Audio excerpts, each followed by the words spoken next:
Ladies and gentlemen, welcome back. This is the attract screen I made. I want you guys to note something. If you guys are using Snappic, here's what I noticed here. Let me go ahead and just take a quick photo here with you guys.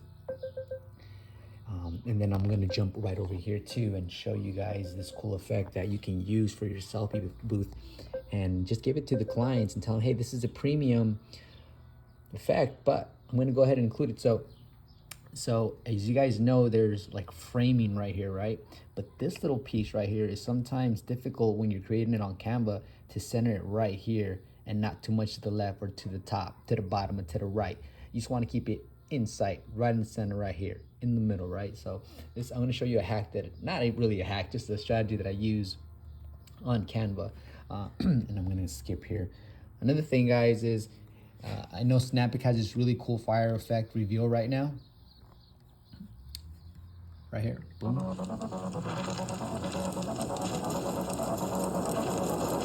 And it looks pretty cool. So what I noticed though is if you are using this particular filter, it's called the fire reveal, and you have it, for example, say on regular, and this is what I mean by regular. Watch, if check this out. Here, I'll show you. So say for example, I go cancel here. And I get rid of this, and then I start a brand new one, and I'm gonna go to fire reveal, which is right here. Okay, I'm gonna go do this portrait mode right here.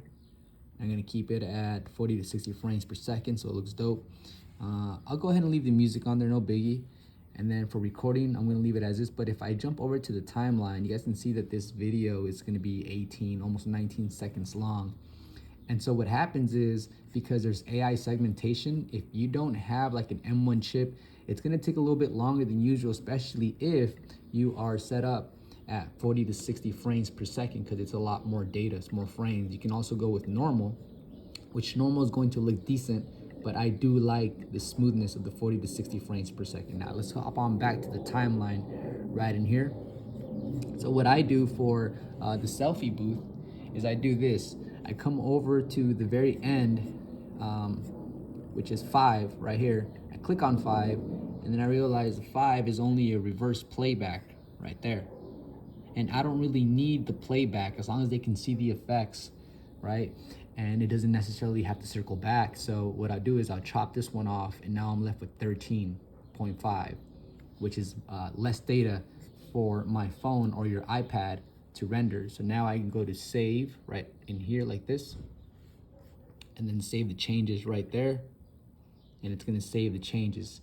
Now I'm gonna come over to, this is why I love Snappic. You can make so many changes after the fact. So here, as you guys can see, I'm using a template. Here I'm using a GIF and a burst GIF, and then I'm using a video template as well, which you can also use for the 360, but I'm gonna be using it here now. What I'm gonna do next is I'm gonna put in my password here, and I'm gonna hit refresh, and there, it refreshed. Now it means I can launch it again, and those new revised settings that I set up right here are now going to reflect right over here.